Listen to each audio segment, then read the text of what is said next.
There was actually recently a tweet from Meltem Demoris.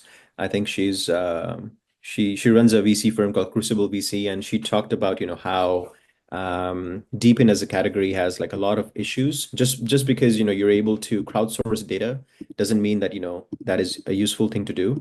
And I think through my experience at Filecoin, we also realized that just because you're able to crowdsource a bunch of people who are willing to store data doesn't mean that it's a useful thing. It becomes useful when people are actually choosing this solution over like AWS, right?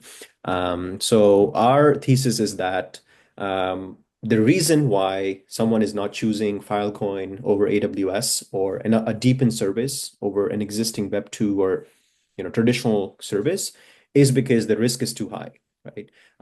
Or another way to put it is they don't know enough. It's like a black box for them. And because it's a black box, not enough people are willing to underwrite insurance, underwrite that risk. So it all comes down to, what is the data that is available that as a consumer, can make sense. Other service providers can, provide services for adoption of this service.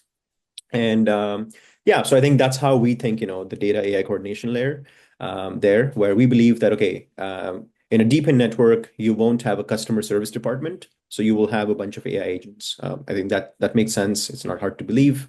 But then what is the AI agent trained on, right? You can't just train it on like, the on-chain data that is available.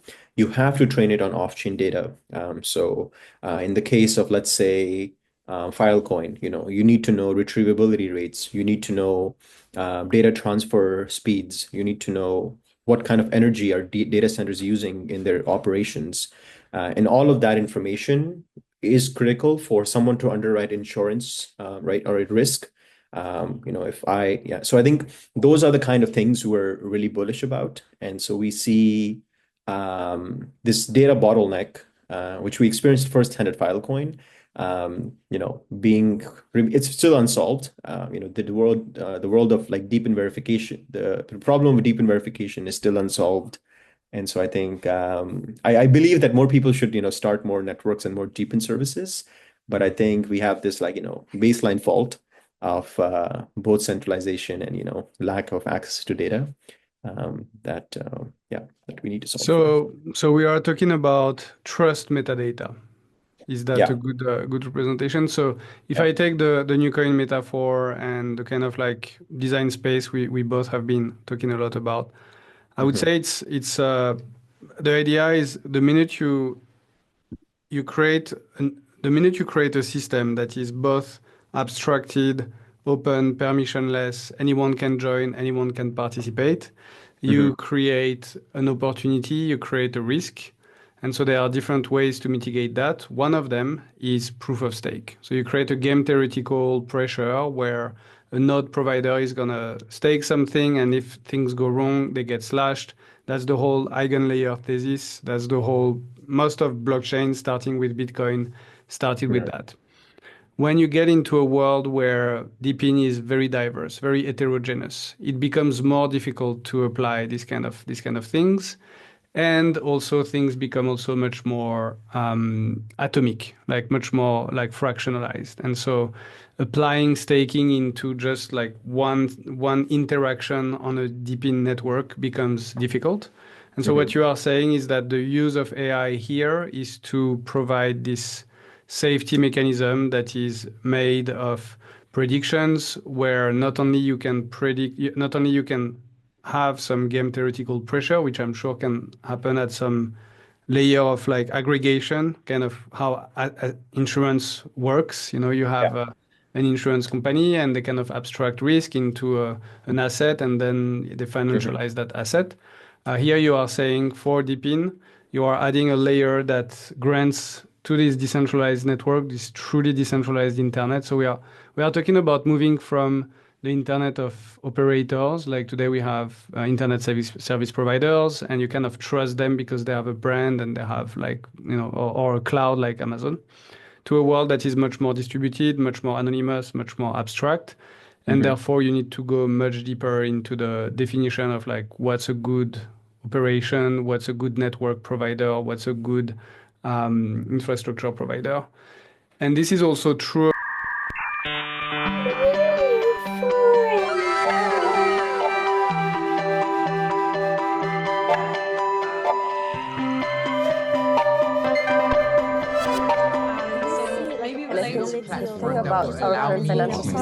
Hi, everyone. Welcome to another conversation on NEWFORUM, a research network for open learning in the arts and sciences, pioneering a new culture for internet design.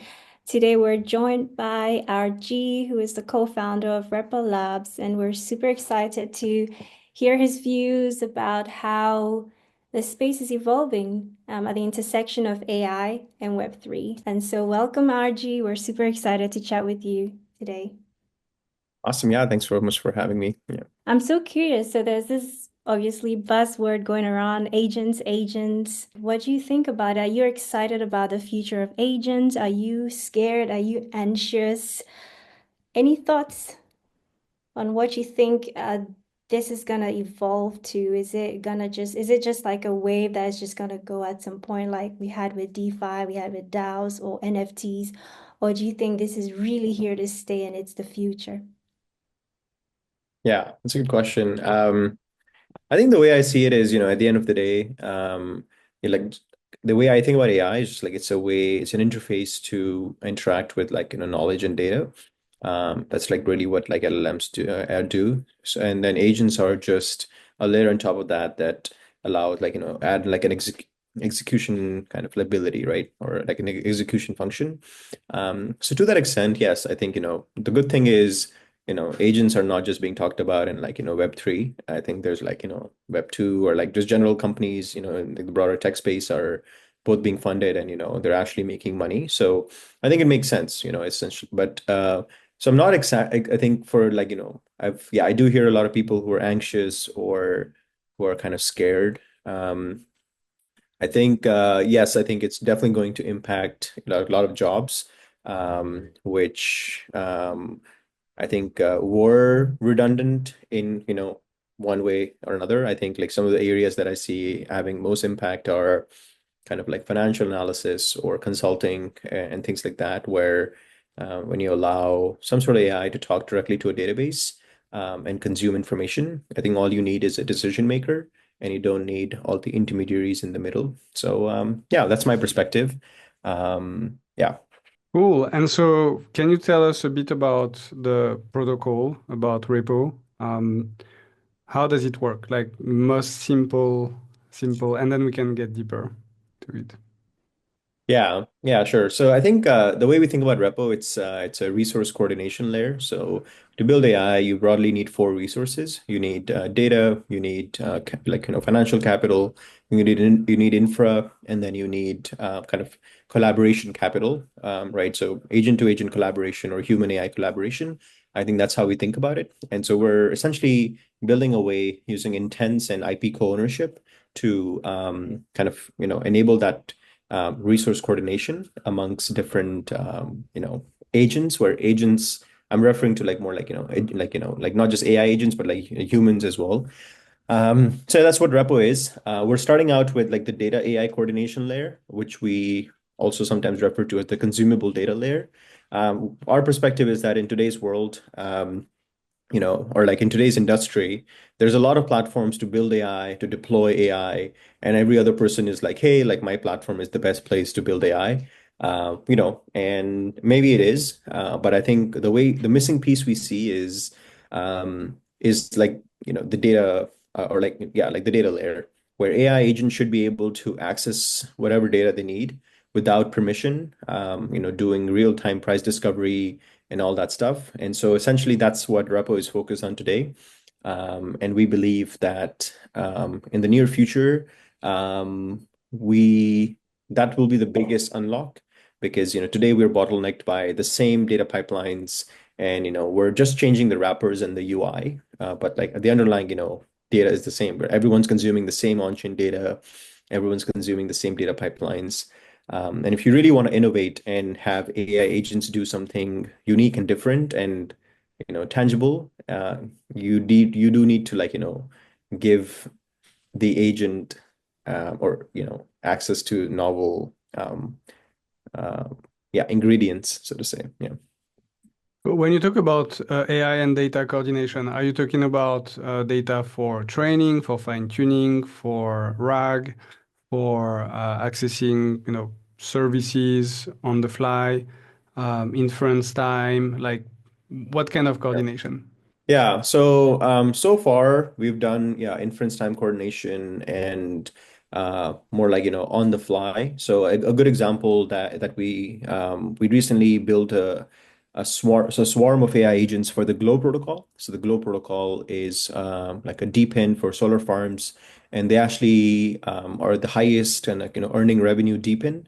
I think they did $20 million in on-chain revenue last 2 months ago, and they're growing really quickly, right? So the main challenge that they have is they have about 120 solar farms on the network now, and there are two human auditors who, in some cases, like fly around the world, are like in auditing and collecting off-chain data. And so what we did was we created this incentive layer where anyone in the community can deploy an AI agent and audit solar farms, either as a collective or individually, and they can also pay for acquiring the data from solar farms. So this creates like an explicit incentive solar farms to share the data with whoever is willing to pay the highest price for it, instead of like sharing it with the Glow protocol because of like a more like like a stick between the stick and carrots. So I think that's where what we're doing.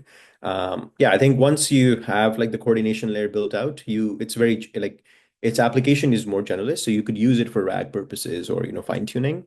But and I think, but for us, we are taking a more like our go to market has mostly been deepens, and so that's what we're focusing on. Awesome. And what's the transaction? Like, how does the economic model operate between AI and data providers? Yeah, so the economic model is twofold. I think so. We're using a NOMA and their intent machine to essentially allow kind of like real-time bargaining between the data owner and the AI agent. So if an AI agent says that, hey, I want last 10 years of airline crash data in a certain region in the world, and maybe there's like there's not like a live auction or a bid between data owners, and you might have synthetic data owners who might come into the play. They might have real data owners who might come to the table, right? So I think part of it is that, and the other part of that is the IP co-ownership aspect.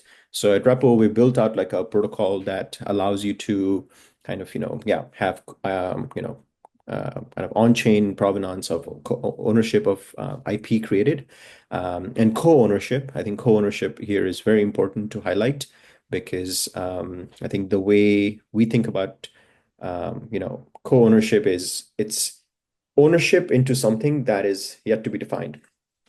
So the way this would work is, and a data owner can say like, hey, I want $100 to make this data available, plus I want 20% royalties in whatever is built. I think the main challenge, our thesis is that the reason a lot of the data is locked with data owners off chain is because the lack of incentives.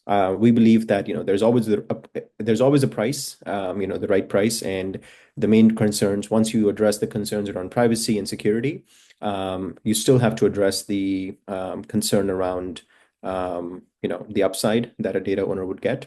And so in this case, you could say, hey, I'm willing to provide you the airline crash data for the last 10 years. I don't exactly know how valuable this data is.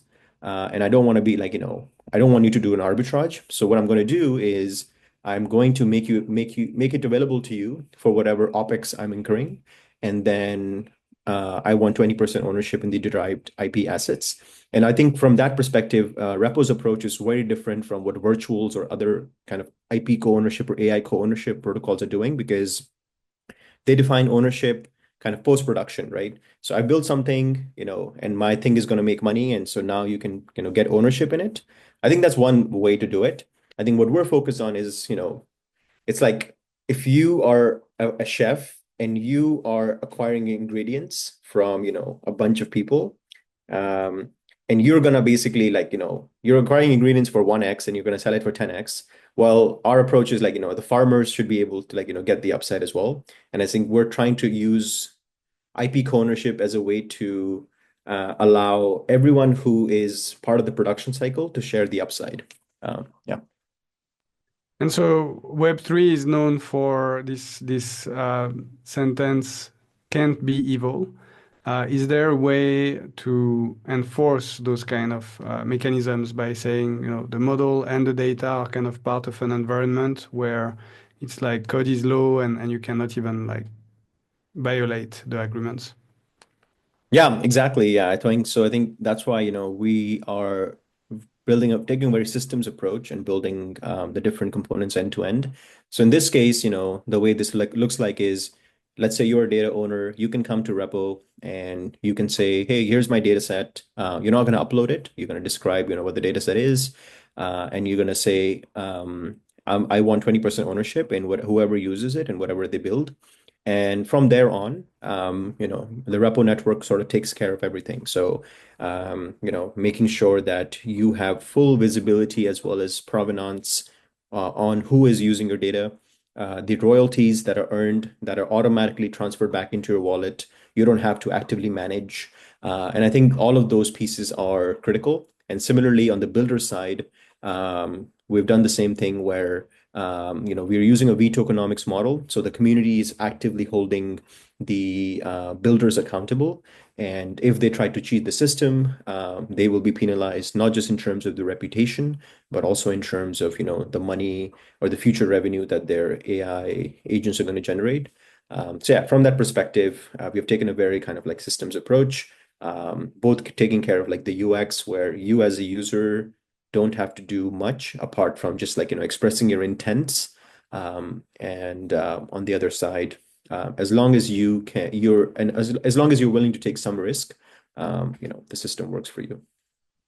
Cool. And you mentioned earlier that you are focusing on the DePIN industry. And I'm curious, what do you see as the core use cases for data and AI in that space? Like, what are there some like standard business models or practices that are emerging that you are focusing on, or is it still in the exploration phase? And like, can you share maybe some examples?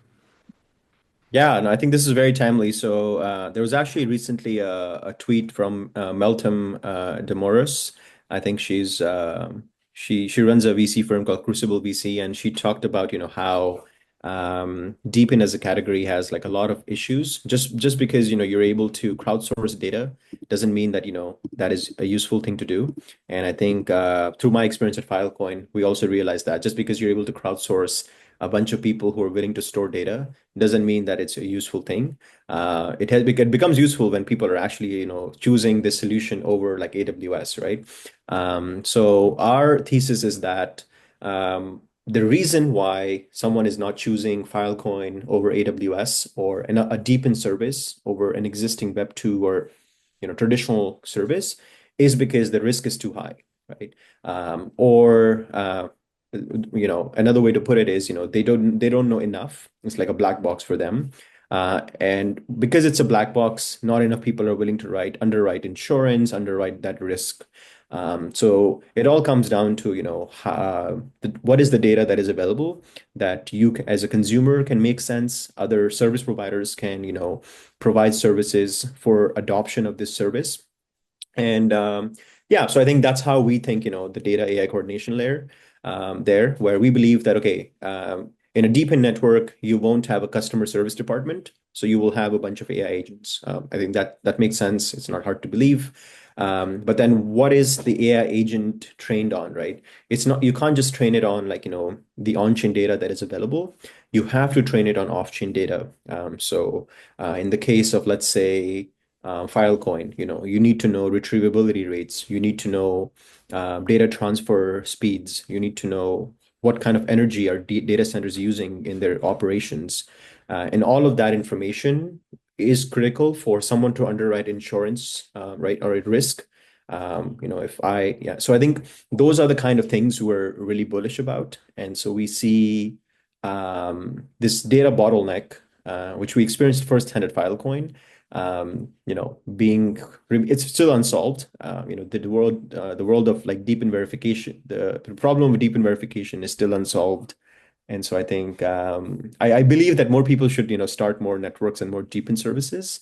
But I think we have this baseline fault of both centralization and, lack of access to data that we need to solve for. So we are talking about trust metadata.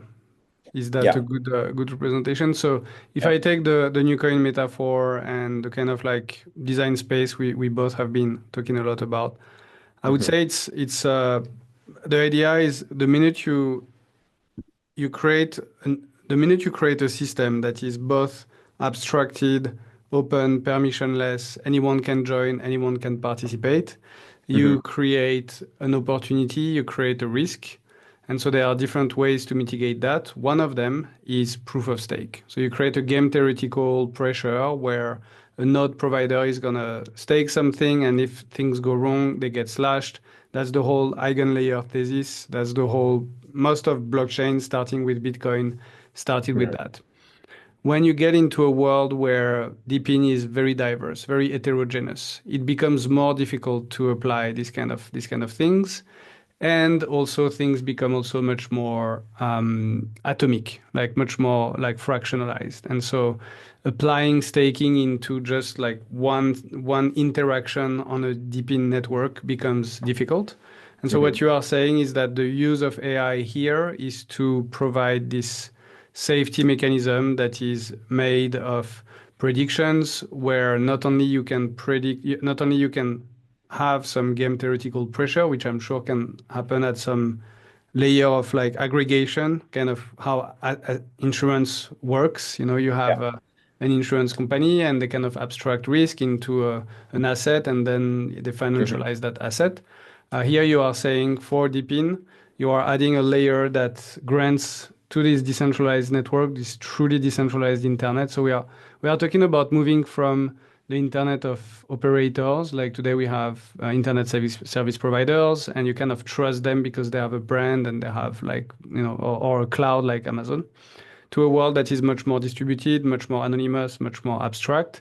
And Hmm. therefore you need to go much deeper into the definition of like what's a good operation, what's a good network provider, what's a good infrastructure provider. And this is also true about all sorts of resources. So now I'm talking mostly about internet resource, but you mentioned earlier the business of energy, and I think energy Yeah. has a lot of those mechanics. I know that Google is actually a key player in that game in the energy space. I know a lot Hmm. of AI companies in that space that are suffering from Google entering this market recently. Yeah, I'm very curious. Like, how do you see this market, and what are the upsides of decentralized AI versus like companies like Google doing that kind of intermediation? I assume it has to do with trust, and yeah, very curious. Like, how do you see like the USP of Repo as a decentralized network versus like existing centralized platforms? Hmm. Yeah, it's a good question. So I think the main thing, I think trust is a big component of this. I think at the end of the day, decentralization allows us to just have, better price discovery. I always like to think about like first principles, and I think a lot of the times, we have this culture in Web3 to vilify, existing Web2 companies and be like, hey, they're bad and they're centralized. But I think I'm of the belief that, the end user is not going to care about centralization, right? In the short to near term, maybe in the long term they do because they might have like had a bad experience with centralized systems. But yeah, on average, people don't care. So yeah, our thesis is that, decentralization helps with better price discovery, both for, and I think you're seeing this. So Hyperbolic just raised the Series A, and their whole thesis is like, you right now you can get H100s cheaper than A100s on Hyperbolic, right? Just because, the supply demand, right? And I think that we are trying to do the same thing for data as an asset. Um, I think you're going to see the same, we believe that, the collaboration capital thing where agents are collaborating with each other, that itself has like a big price discovery challenge. How do I know if I want to collaborate with Sufyan's, AI agent versus like, another person's AI agent? How do I price that, yeah, how do I price the salary for the AI agent? I think all of these questions will become more critical. So yeah, for me, decentralization is just a better, yeah, it's a streamlined way to do supply demand matching. That's the main thing I see it. I think another point you touched is, yes, I think, like a lot of businesses will be disrupted. And I think the best thing that existing, for example, energy companies can do is also benefit from like crowdsourcing, right? So I think that's what Glow is doing. What Glow is doing is they're saying, hey, you can have both commercial and residential solar. So how can you allow every person on the planet to like run a little solar farm? And it doesn't matter if you live in a one-bedroom apartment versus like a villa, you can all be part of the economy and have the upside in the Glow token, which I think is novel here compared to, what you would see in the real world, where most of the profit is captured by the centralized entity. They would make you feel like, most of the people who are joining, like a Web2 business or like a traditional utility business and, installing solar farms, they're mostly doing it for the goodness of their heart. They're not sharing the upside. The upside is mostly captured by the centralized company. And I think if that's my experience, working in this kind of space for the last kind of like 3 years is I think if more people focus on using Web3 as a mechanism for price discovery and as a way to crowdsource, and by crowdsource, bringing on individuals who otherwise wouldn't be part of such a system or such an economy. I think that's like where the key adoption unlocks are. I think yeah, the memification and all that stuff and the philosophical things are important, but I think we need to move away from this vilification culture of like, they're bad, we're good, to more like, why are we better? We're better because, of like core first principles, economic reasons. So, Yeah, I think the thesis around centralization has an ethical component and performance component. Um, I think the problem with ethics is that most people are operating on the first, most people are operating on the system one thinking, which yeah. is, making quick decisions in terms of what's most comfortable right now in the moment. So like looking at TikTok versus doing other things, using, Twitter versus Farcaster and so on. I think it's going to be very difficult to convince people to sell the decentralization to most people who operate on system one thinking. Meanwhile, decentralization does have a case also for higher performance. So we are seeing this, for example, with LivePeer, which is a decentralized computation network that's providing both encoding, streaming, now AI, and at a fraction of the cost of a centralized provider or the it's hyperbolic, you just said, Yeah. the latest example. And I think if we manage to use those protocols for better resource management, for more innovation, I think it's quite interesting to see how open source ends up. It takes longer, but open source always ends up outperforming closed source. For social network, we are still not there. We are still far, but I think this is a typical case of network effects and sunk cost, where it's very difficult to get people to exit the existing networks. But for most technological components, like any programming language that was, proprietary, did not go very far versus open source ones. I think that's why people like, Zuckerberg and all those guys who are coming from a world of very centralized companies are also embracing open source. Threads is also like becoming more of a protocol. And I think there are economic and performance reasons to that. Yeah. And yeah, there is no reason why it won't apply to AI. Yeah, totally. Yeah, I think that's we're definitely aligned. And I think that's why I think for me, when I look at like project like like what Newcoin is doing, I think that is exciting because at the end of the day, I think any builder in the space needs to like, have a thesis of like how something is going to evolve and like a customer base or like, what your audience is. And I think and that's something we've, definitely tried to do at Repo. And I think with Newcoin also, like, we see that very clear. Like, there's like a thesis around like how things are moving to more specialized, smaller models. And then you have, this audience around like, more like creative artists. And it's like very clear. And I think more and more projects need to like kind of like have that focus instead of being like, we are going to be the layer for X. I think, we run into this problem where everyone wants to, of course, become the next Grok, but I think maybe people should try to become, more like not like just build apps, but like yeah, just really understand like, middleware and like, edgeware is also important. So, yeah. Yeah, I think it's quite interesting to see the patterns repeat. So when the internet started, so we have that thesis at Newfoundation, which is that the agent is the new web page. So if you look at agents as an extension of the self or as a repository of your knowledge, let's say, Yeah. there is a long history of that. Actually, agents started long time ago. A book is an agent. So the minute you put your thoughts into a writing and people can interact with that writing, they actually interact with a piece of you that's, kind of remote or that's kind of like asynchronous. So I can asynchronously interact with a piece of you. And these kind of repositories have just been evolving. And so I think if you follow the same pattern, so we went from like the written book to the printing press to the broadcast TV, the computer, and the internet. And then within the internet, you have search engines, which are just accelerating the access to those web pages. Mhm. And so then you go from like web pages, like the HTML, personal website where you create like your personal page and you put all the things you care about and so on, all your interests. That translates into a profile. And now you Yeah. have social media profiles everywhere. Everyone has like a representation of the self, whether it's on LinkedIn or Instagram or all those platforms. I think the agent is the next profile.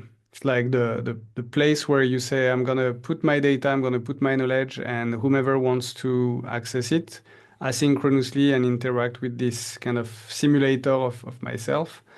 So I think that's one powerful use case.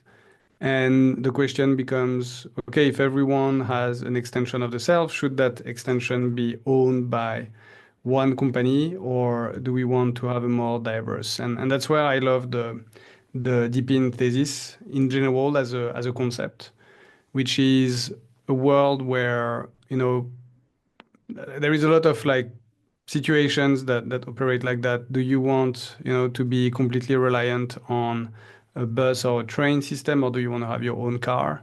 There is a case for both. Both can be useful, but I think living in a world that doesn't have cars at all, where you are completely reliant on some kind of centralized, system for transportation, is kind of scary. Nobody should have that level of power, and so that's why we have always that distinction between things that you can do from home. So you can have your own TV at home, but you can go also to the cinema. I think Mhm. DePIN is really that philosophy of having your own car, your own TV, your own fridge, being able to cook and not always rely on centralized. And I think for farming, we have lost that. I think that's kind of a shame. I think it's really a philosophical question of like how much independence do we want in our life? How much reliance on centralized distribution of resource? I think there is almost this like gravitational pull towards centralization because it's more efficient, but then there Yeah. is a cost to that. So it's like the quality of the food goes down, the price goes up, because those machines basically are designed to increase profit. And so at the beginning, it's nice because that motivates them to build all those things. And I think eventually it ends up like becoming extractive, like extremely extractive. And so that debate around, centralization is good or bad, I think it's really about a balance. And I think in our life, we want to have, especially when it comes to the exocortex, if we consider that AI is going to be an extension of the self, whether as an assistant that's like helping you or as a sim. In both cases, I think we will really want to have those things more local, like more on the edge. And it's quite interesting actually to see that the biggest company in the world, the most profitable company in the world, which is Apple, is now in this survival, like make it or make it or break it situation, where if we don't have a use case for local computation, they might disappear. It's kind of Mhm. insane to think that a trillion-dollar company that's making such a high profit is completely dependent on, is the world going to embrace edge computing versus, okay, we put everything on the Colossus, platform or the whatever Azure or Google Cloud or. Because Yeah. Microsoft is not Microsoft is not a hardware company, so they don't really care. Um, then you have like Google, they are not really a hardware company. They have never been. They are happy to be a cloud. But yeah, for Apple, it's very different because their entire raison d'être is to sell expensive computers that people will keep at home. And if everything goes into the cloud and if the creative process and the software and everything becomes agentic, which seems to be the path we are taking, yeah, it's also quite interesting to see how agents are becoming the new interface. So it's not just the new social media profile, but it's also a new interface for interacting with software. Where instead of instead of like 100 clicks, you just formulate an intent. And then you go into that iterative feedback loop where you say a little bit more of this, little bit less of that. And that's kind Exactly. of like the creative process seems to be taking that direction for programming, for video editing, for a lot of those primitives. Mhm. Yeah, everything you said made like a lot, yeah, it makes a lot of sense. And I think I don't know, like how well Apple is going to like, like kind of like retain its principles of design and UX. I think if that's I don't know how you price that, but I think that's definitely like one of the biggest assets. And yeah, if anything, I think based on what you just said, if there's one company that could like, make Web3 mainstream, where you have a bunch of people, yeah, but like things like what Jensen is doing, right? Like allowing your machine to connect to a network and provide ML compute. I can see like, Apple embracing that and like, I don't know, maybe they say that, okay, like, yeah, I mean, it's a protocol, so they could embrace the protocol and say like, all Macs are going to use some sort of protocol. And yeah, it is interesting. I mean, I think given like the type of consumer they target, I don't know if like, Mac users will be like, I'm gonna buy a Mac so that I can make $100 more. But maybe I think, you could like think about different interesting economic models around that. But yeah, I think you're totally right. I think the way that things are going to evolve. I think, there's a lot of uncertainties, but I think one thing we're sure about is putting, the resource owners who are identifiable, right? In this case, I think in our case, like I think the data owners are very easy to identify in, like in terms of like who the primary owners are in many cases. And I think we really want to showcase how co-ownership as a incentive mechanism plays out, where you as a data owner, you shouldn't be forced to find the right price or like, like find the right, do the price discovery yourself, right? I think that's sort of like the approach we've taken so far is like, well, if too bad that you didn't ask for a better price for your data and someone, like 100x that. I think people are going to embrace kind of, yeah, thinking about like the way the whole IP industry is going to change as well. I think that is something we're like super bullish on because you no longer, I think it just wouldn't make sense to have like, it like gated behind lawyers. Um, I think IP is something that is going to like evolve and change and be priced in real time based on, its derivatives and, agentic use cases. So yeah, I think the way we see it, for example, is, if a certain trading bot, which is like a trading AI agent, was trained on someone's data, and that trading bot made like, like they made a great return in a particular quarter or year, then I think the upside should be shared by not just the data owners, but in this case, with the DePINs, the infra providers who potentially provided compute.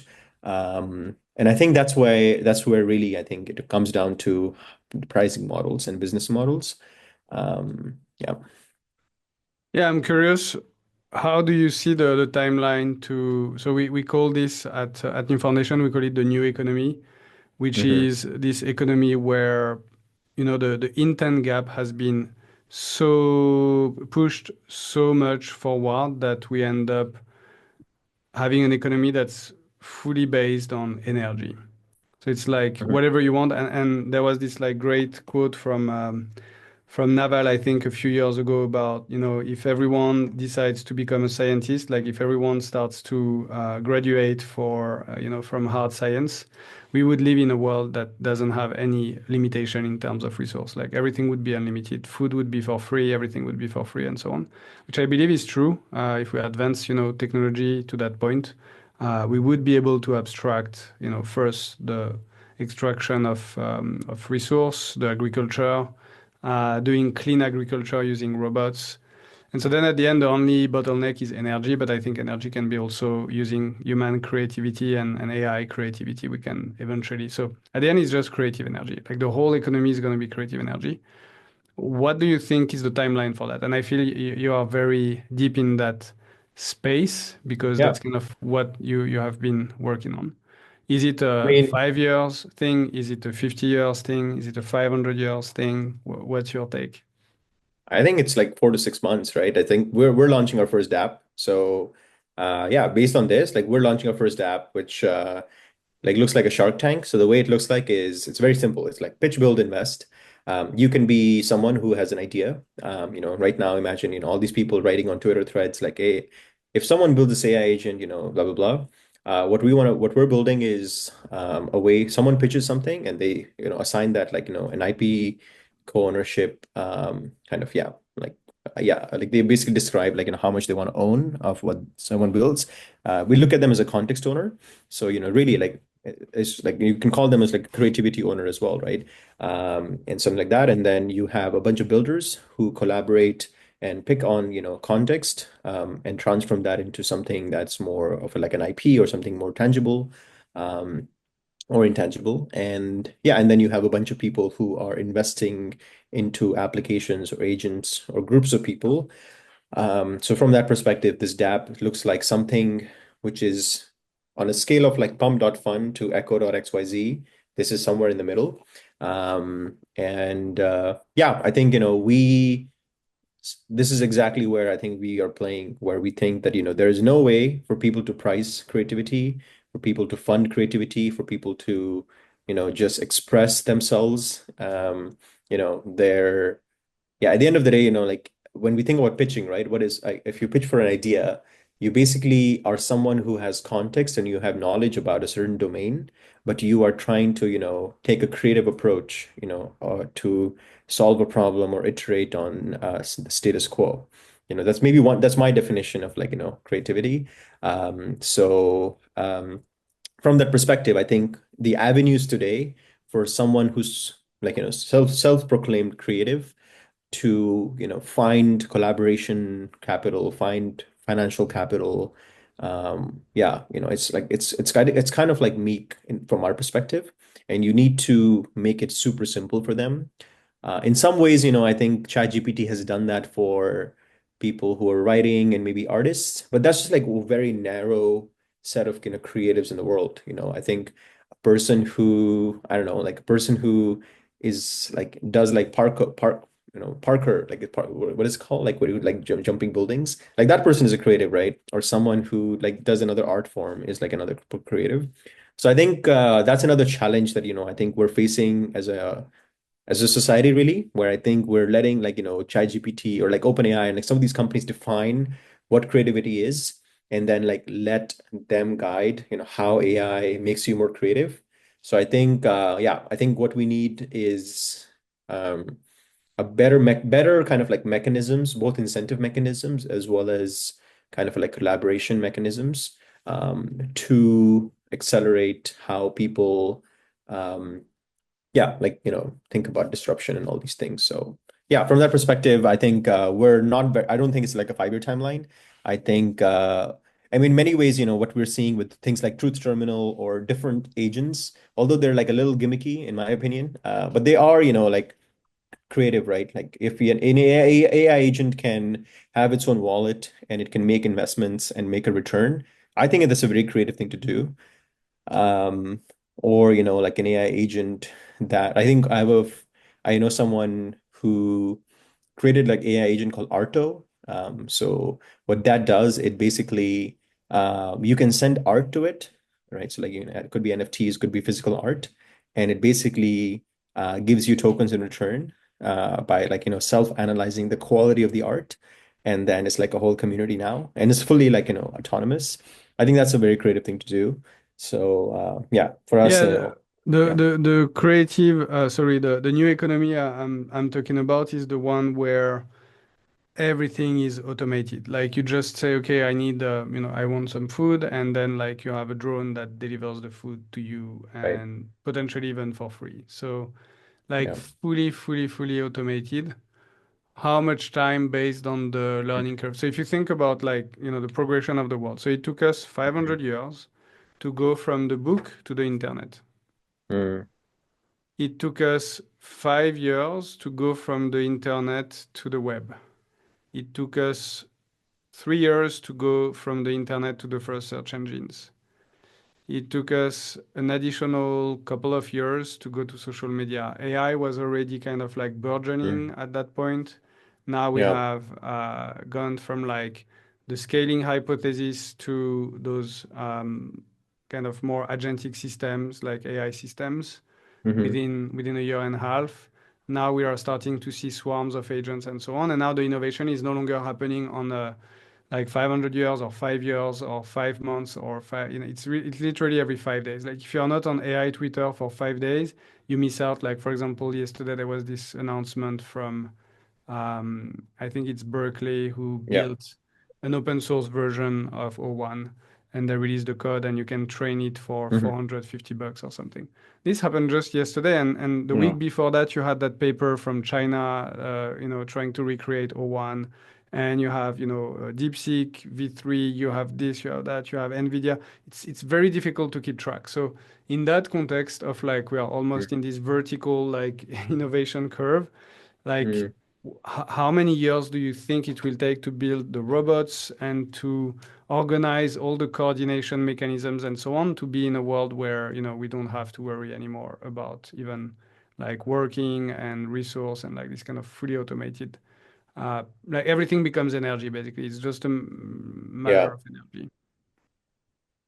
I think I don't know. I think I agree with you that like the rate at which knowledge is being created and distributed is exponential and like yeah, crazy to hard keep up with. But I think the main challenge that we have today is how we access, how is capital created and how is capital distributed. So I wanted to share this thing with you. Maybe we can link this in the, when the podcast is launched. Um, but I think when I read this piece, it was like very kind of like eye-opening for me because it just said that, like how, for example, there's a bunch of people who say that, money will become irrelevant. And you have like this 5-year window to like become rich and make money because essentially money is made through arbitrage of information and information gaps are becoming less and less. But I think the reality is that money is going to matter, or capital is going to matter more than ever. And it's like both good and bad. It's like the one who has capital can exponentially grow it, and the one who doesn't, it becomes really hard to acquire like the first bit of capital. So I think contextualizing that, I think we might, have like full automation in certain industries. I think it's going to be like more like, guys sagged. So in certain industries, maybe as soon as like the next 2 years, right? In many ways, we already have that. I mean, at least, when if you see North American cities, um, you know, like, like in a city like Vancouver, I think, accessing food and Uber is like that. It takes me like 1, 2 clicks. Things are efficient. So there's not a lot of traffic. It's a walkable city. And yeah, I don't think I've waited more than 2 minutes for an Uber in the city, or I've had food delivered in less than 10 minutes. So it is, I think, already there. But I think the challenge that it will exist is who is kind of getting the upside, and who is basically benefiting. Um, and for me, it's less about, like this whole capitalist argument, and it's more about the only way we can solve this challenge is the rate at which capital is created. So it's a little bit of like, like the bigger, like the pie argument, but I do think that, I mean, by some estimates, the world economy is valued at about $500 trillion. And I think there was this famous video that came out where Mayoshi, like, so I'm forgetting, what's their name? The famous Japanese investor. They said that, they're going to invest like $9 trillion into like, a few companies. And they said it's like nothing because they believe that, we're in the next kind of 10 years, we're going to go to like a 5,000, trillion-dollar economy and like the value that AI is going to create. And so I think from that perspective, I think the what we're doing now, like what you and I are doing right now, and like what the Web3 industry is doing, is like a very meaningful effort to say that, okay, like it's very like clear, right? Okay, like we're 10xing the world economy. AI is going to 10x the world economy. Part of it is coming from efficiency gains. Part of it is coming from, unlocking resources that otherwise weren't unlocked, and all these things. Okay. This additional, $450 trillion dollars, or sorry, like 4,500, trillion dollars that has been created. How do we kind of make a dent in it? And even if, Web3 is able to um, distribute like 10% of that from like the large, existing Fortune 500 companies to more individuals, I think it's a big win. And I think that's how I think about it. When every day I wake up, that's my motivation.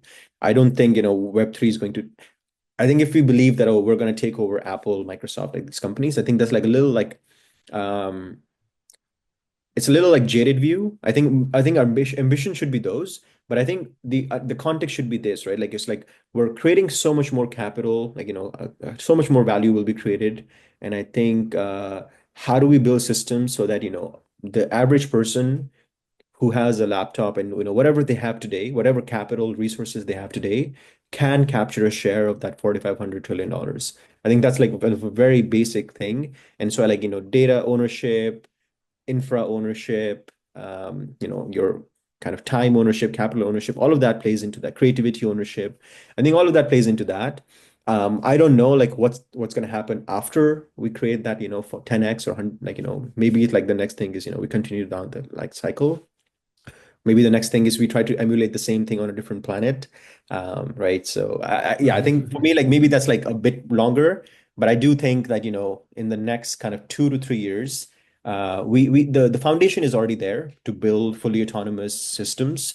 I think, yeah, the best thing we need to do is find ways to redistribute access to capital. Yeah. Yeah, I think that's very interesting because when you use the word capital, it can be Mhm. understood in two ways. Capital as in resource or capital as in basically currency. And so Yeah, there is today this kind of disconnect between the two, which we are trying to exactly. Yeah, reconcile. I think when you talk about coordination, when we talk exactly. about coordination, what we are talking about, it's really that. It's like, how do you map, how do you connect currency with value in a Hmm. way that's meaningful and that is, I don't want to use the word fair because it has been overused for so many things, Yeah. but that is relevant. Let's use the word relevant here. And so if you think about crypto as like a new way to create emergent currencies as opposed to, prescribed currencies. So if you look Hmm. at like, money that comes from the central banks, they are kind of like prescribing, they are kind of guessing like, okay, we are going to give it to those people and we kind of like decide that, those people are going to make a good use of it. So we are going to give away like this amount of trillion to like the Fortune 500, and then we are going to give some to like the poorest people and this and that. And they have all those like policies.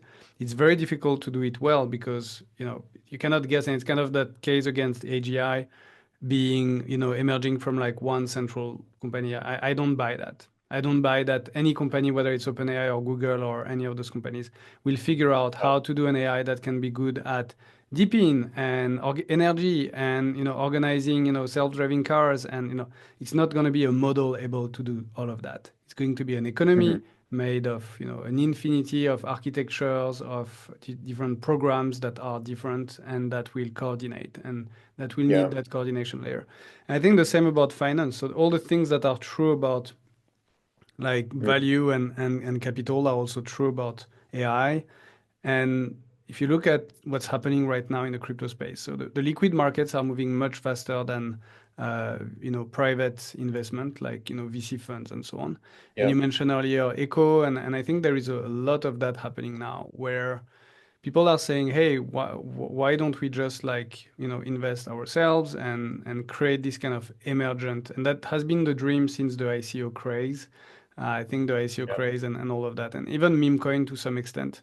They are kind of a way for emergent, so for humanity to go through trial and error, to burn our Yeah. hands, and to learn how to bootstrap an emergent economy, and how Exactly. Yeah. to, create the kind of scar tissue of like, okay, we know how it works now. Let's look at how to actually map that to value, and then AI is going to come in.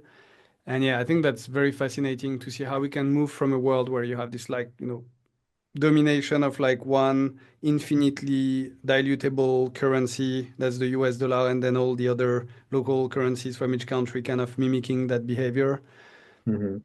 to a world where currencies are starting from communities and from values and from different criteria that are going to be increasingly sophisticated. I think that's the design space, and I think that's the design space we are both building for. By the way, I read this article a few weeks ago from Less Wrong. I think it's a Hmm. stark picture of how the future could look like. I Hmm. definitely believe that a lot of people in the elites are thinking that way, which is, Hmm. if we don't need humans anymore and if everything becomes energy, then it becomes, okay, who has the most capital? And if you Exactly. can manage to acquire enough, GPUs and enough energy, but when Yeah. that happens, I think the question is going to come to, how do we split ownership of those things? And that's where I think back to that earlier conversation, that's where DePIN is so important, like this autonomy, the fact that, instead of having like one company buying a trillion worth of NVIDIA chips, based on diluted money that came from the Fed. That's basically the dilution of everyone's work. Like we are all working, to, if we say, okay, let's drop that scam, that scammy currency, and let's try to create emergent currencies, and let's try to own each one of us. So you have like a billion people owning a $1,000, chip, and those chips basically forming swarms of like computers working together.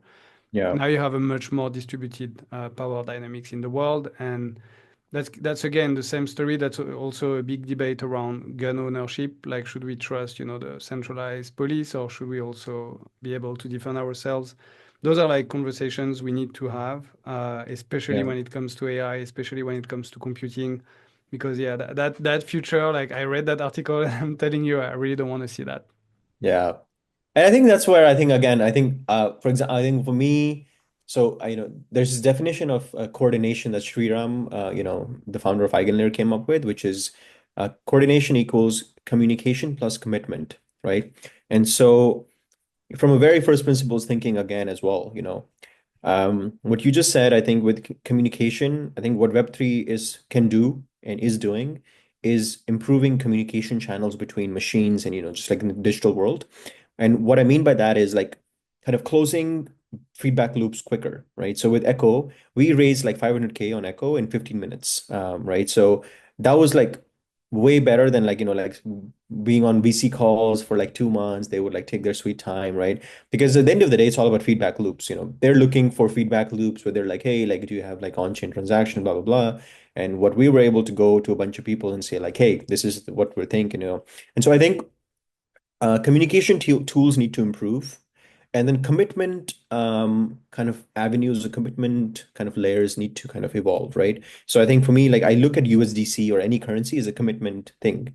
Like if I'm paying, someone, a shopkeeper in a USDC, I'm basically committing, that I value this thing that you're going to give it to me for this much. And, here's a commitment and, the same thing. So from that perspective, I think, yes, I think the current, this article outlines that, how can you win in the current kind of coordination mechanism? But I think if we have enough momentum, and hopefully we do, where you can say, you know what, and we have seen this in the past, right? I mean, starting with the French Revolution, where a bunch of people were like, hey, I don't believe in this, like, coordination mechanism, so we're going to overthrow. But you do need like an alternative coordination mechanism, right? On an alternative way to coordinate.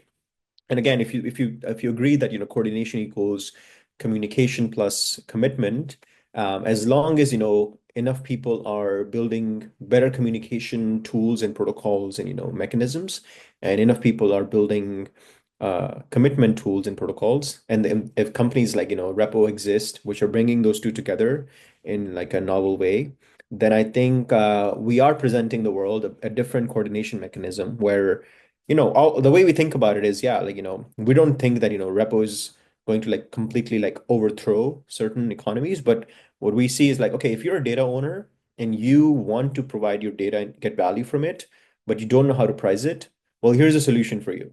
Just upload it, say this is how much ownership you want because that's what you think it's worth. And if someone wants to use it, you'll just get the money in your bank account. Like that's how it is. It's like a alternative coordination mechanism that we're providing, or providing as an option.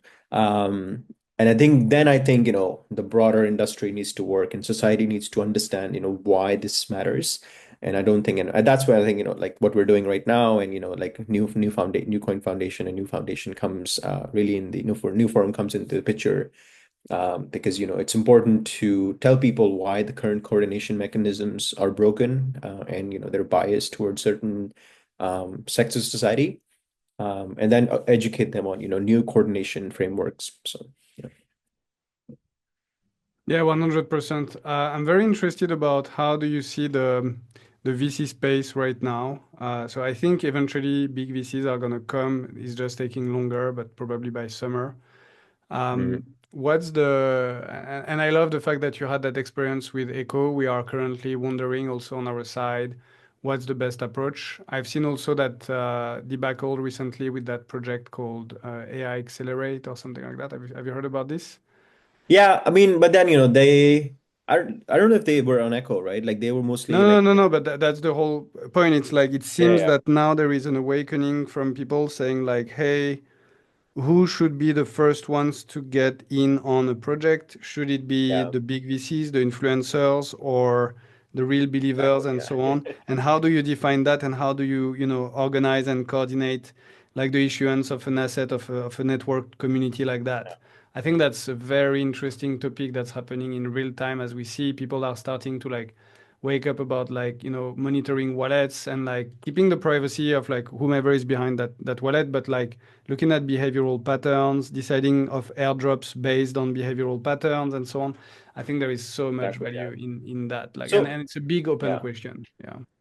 I think that's exactly where Repo, I think we're, this again is very close to us because, yeah, I think we've experienced this firsthand, right? As like, founders, how like, if I can use the word left curve, like and how VCs are, like most of the time, like I've had VCs tell me like, oh, you're not launching in 3 months. Like it's not irrelevant for us. We don't care, like, like your thesis or what you're building. So yeah, I think yeah,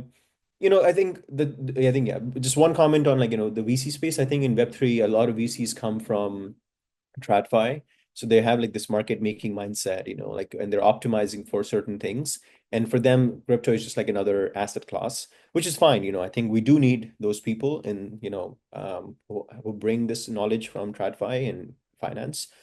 But broadly, I think, what end up happening is, we start corrupting the TradFi kind of like, influence to builders who started out like just like building like, with the intention to build better systems, and they just didn't necessarily care about, all this like market dynamics and all these things. But yeah, I think so. I think, Echo is a good one, right? Where like for us, we were like, okay, like VCs don't get, like this whole coordination thing. What do we do? And we were just able to like message, someone on Echo is still fairly centralized, but like they have their reasons. You have to go through a group lead, and like the signals that the Echo kind of investors are looking for, the retail is looking for, is mostly based on who else have you like backed up with. So it's not fully decentralized, but it is an alternative again, right? Like I could go to Echo and message someone and like set up this deal, which in an alternative reality I was like, okay, like if I'm not getting VC funding, then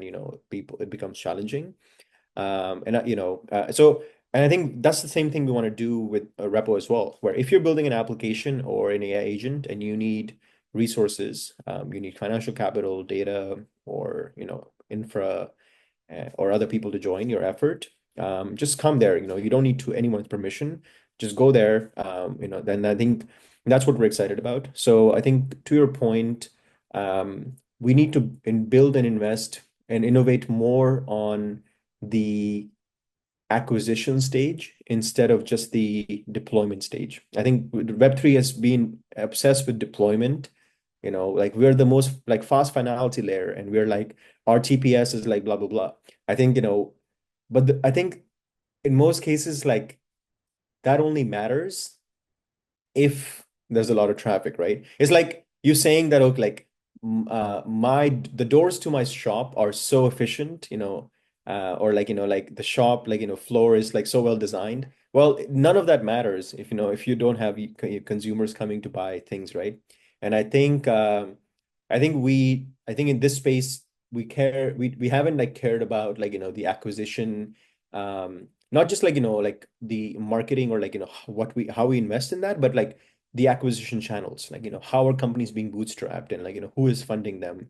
If I believe that, if like 20% of your cap table is like more, or 20% or more of your cap table is owned by like, a few VCs, and you are saying that I'm building the decentralized network, like it's like a very like it's like a yeah, like that's not necessarily true, right? So, and I mean, you can also not blame the builders, right? Because okay, like you do need some capital to like bootstrap and start a company, and so yeah, and I think that's why I think we're focusing on that while everyone is focusing on like building the deployment kind of like layer or Yeah, yeah. I'm really struggling with that like narrative of fair launch. So it's like, Bitcoin was a fair launch. Mhm. Okay, sure.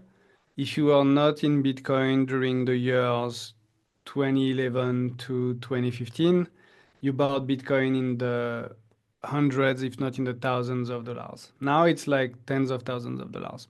So then it Mhm. becomes that kind of narrative of like, well, it's only fair. You could have come and we came before you. And so instead of having that kind of like situation where VCs will own like 10 or 20 or 30% of the network is being captured by a bunch of whales that were there in the beginning. So it's like maybe, I don't know, 1,000 people who bought, Mhm. in the few cents, few dollars per Bitcoin. Yeah. And now they are screaming at the world like how it's the future, it's awesome and stuff. So you can basically Yeah. pump their back. So to me, it's kind of the same. Like the outcome is the same. It's Yeah. not because you like oh, you could have also been a VC, or you could have been, and been early in that game and study finance, and you could have been there as well. So at the end of Mhm. the day, it's like a group of people who happen to be in the right place in the right time, who end up concentrating most of the assets. If you look at the US dollar today, it's kind of the same, where if you happen to be closer to the Federal Reserve or any Yeah. financial institution, you are going to get almost unlimited capital. If you are like Apple or Nvidia or Tesla or like these kind of companies, you have almost access to unlimited capital. So it's like, yeah, it's only fair. You could have also built a company and done that before and do the alliances with the right people. So Yeah. then there is the other approach, which is okay, let's airdrop to everyone, and kind of like the WorldCoin approach, which is like, because you have eyeballs, you deserve some money. And I find this kind of defeats the purpose, because the whole purpose of money is to represent value. And if you don't produce any value rather than just being human, it's kind of, it's Mhm. not real, it's not money, it's not value, it's not mapping value properly. Mhm. Mhm. So the question is like, how do we solve that allocation? And I think AI can be very good at this, at creating economies where people are going to engage in like, a network and be like, hey, we are going to create sophisticated algorithms to really discern like who actually provides value in that. And I think if you look at companies, for example, Google has that algorithm where they can predict if an employee is going to go. So it's kind of sneaky, because it's not like trying to give you the most based on what you produce. It's more Mhm. trying to predict when you are going to leave and just like catch you before you Yeah. leave. But like those technologies could be created. And when that's the case, then you try to bring fairness, or again, I don't want to use fairness, maybe relevance. You bring relevance into, economic activities, and relevance and this kind of like really representing true value I think is the best economic stimulator ever. It's Hmm. the most powerful economic stimulator. So Yeah. that's the first problem that can be solved. And I think it can be solved pretty easily. Newcoin is working on this, and I'm sure you guys have also a lot of thoughts around that. The second problem is the marshmallow experiment. Are you familiar with this experiment from, I think it was in the 70s or something. So they went to kids and they said, I'm going to give you one marshmallow now. I'm going to leave the room. When I come back, if you didn't eat that marshmallow, I'm going to give you a second one. And then they put the camera on the kids and you see them, they are like, and some of them will eat it, some of them will wait. And then they started to measure basically different indicators of like success in life. Things like, success in marriage, in business, in money, who owns a house, who has a good health, blah, blah, blah, blah, blah.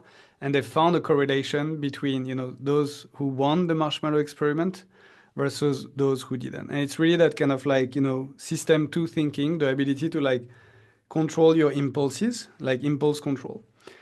And I think that this is also a big problem because if you have a sociopathic corporation, like a corporation is like a sociopathic superintelligence because it's like it doesn't have any emotion. It's just this like life form that's like here to scrape as much money as possible because that's his mandate, like to make money.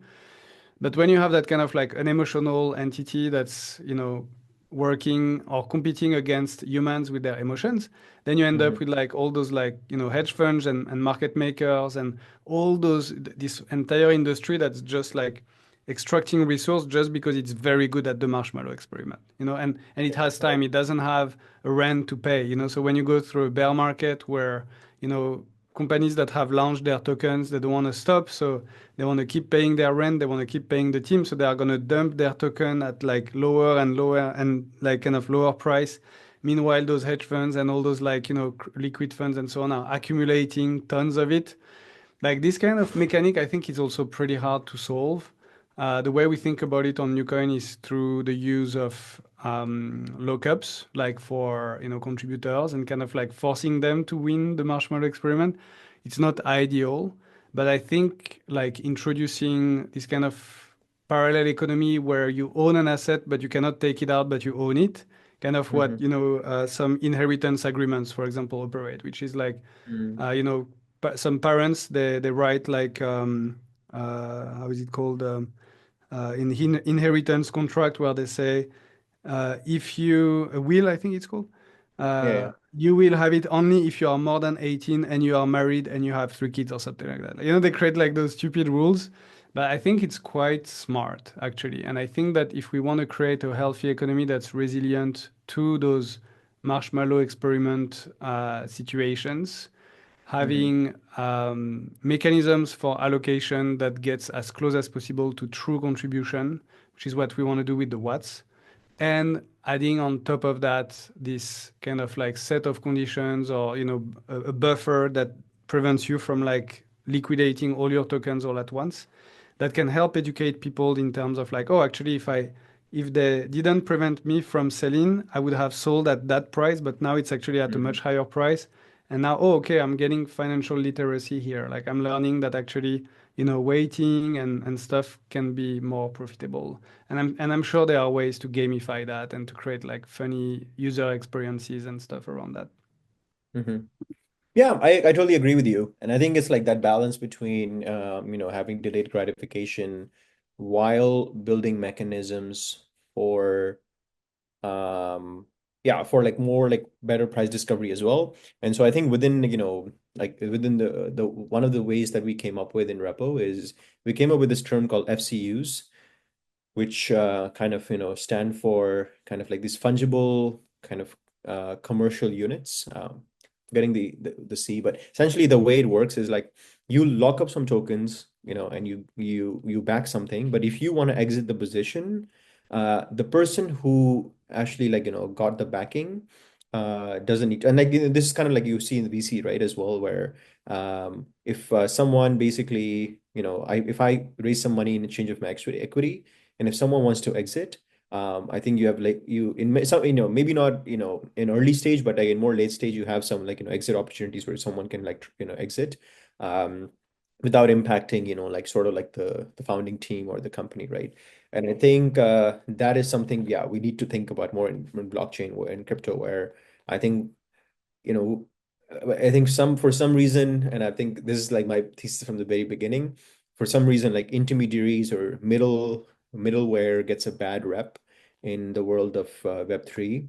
But I think people are finally starting to realize like middleware can be decentralized, middleware, like it's not like you need to like directly connect the end user with the builders and like all that stuff, because I think people kind of fail to understand that, like risk management is important, and you can't completely get rid of like how the world understands and thinks about risk by decentralizing everything. It's just going to introduce more risk, right? Like if you go and tell people like, oh, like everyone can buy whatever they want, and like like have no like kind of like systems around it. I think it sounds great, but I think it's just going to create havoc, because it's not just about information gap, it's about knowledge gap as well. And I think most people don't think about, the difference between there. So yeah, I totally agree with you. I think yeah, and on the first point, I also agree that we need to decouple fairness from ethics. I think right now the word fairness, especially when we saw with the OpenAI example where the that researcher lost their life, you define fairness as like if someone uses this data for ABC purposes, right? And then you have this question of like who is defining that? Is the government defining that? Is the company defining that? Right? I think my definition of fairness again is price discovery. Sort of like, I think where what I mean by that is if the person is being compensated properly, you know, then it's fair. Right. That I think I think sure, like I think there's like some things where, you shouldn't be judging how someone is using their money.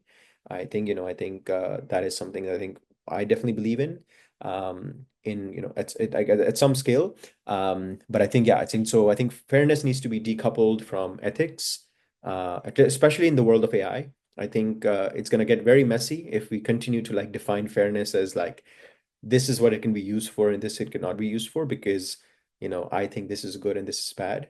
And I think where the AI builders at least, and that's all I want to speak on, is they should focus on fairness as a way to think about kind of redistribution of value and redistribution. And I think as long as they care about that and they build with those first principles, I think we have made some progress. And then I think we can let and then I think we should like invest in other systems of mechanisms. So I don't want to say we should let the government decide, but I think we should let kind of other people, and in this case, like you could say like if there's tokens involved, and like token holders can come together and make certain decisions. So yeah, I think that's generally my view.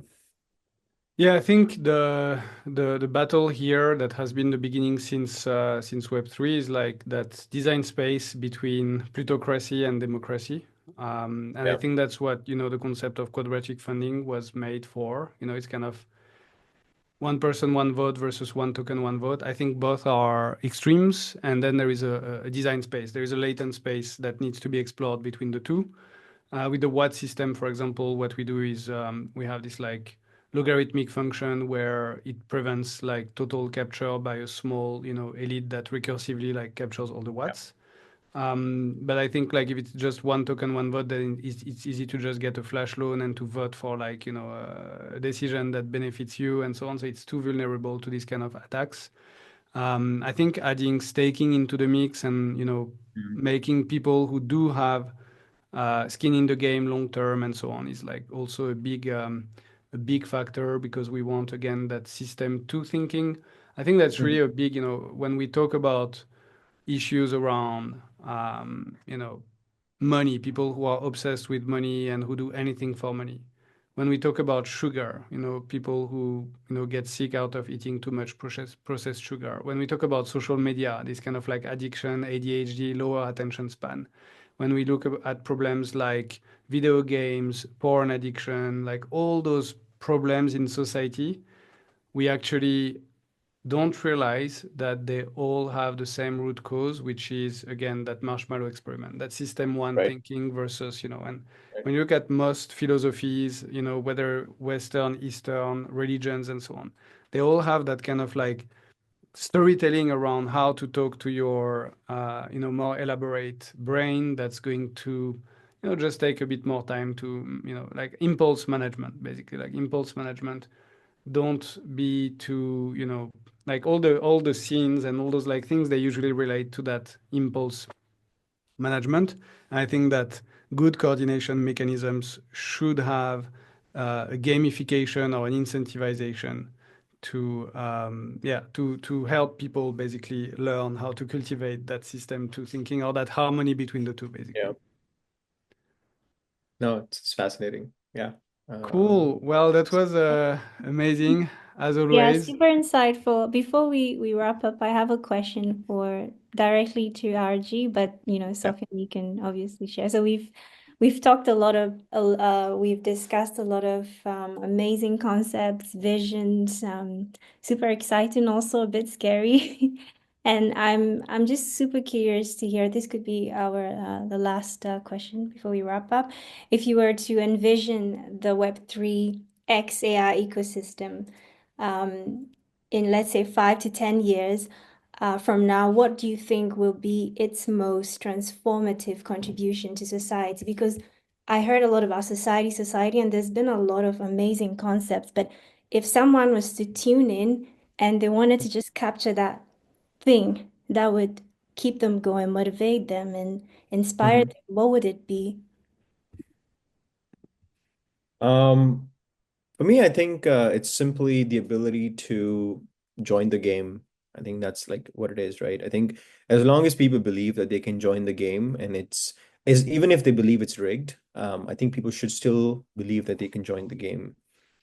Right? I think we're all, I mean, in many ways, like that's we know that systems are broken, and so we're still kind of playing the game to make it better. But I think that's like one thing we cannot kind of like, yeah, if I think because at the end of the day, yeah, if we fail there, then I think kind of like humanity collapses, right? Because people lose like all sense of purpose and like, yeah, it gets very dark really quickly.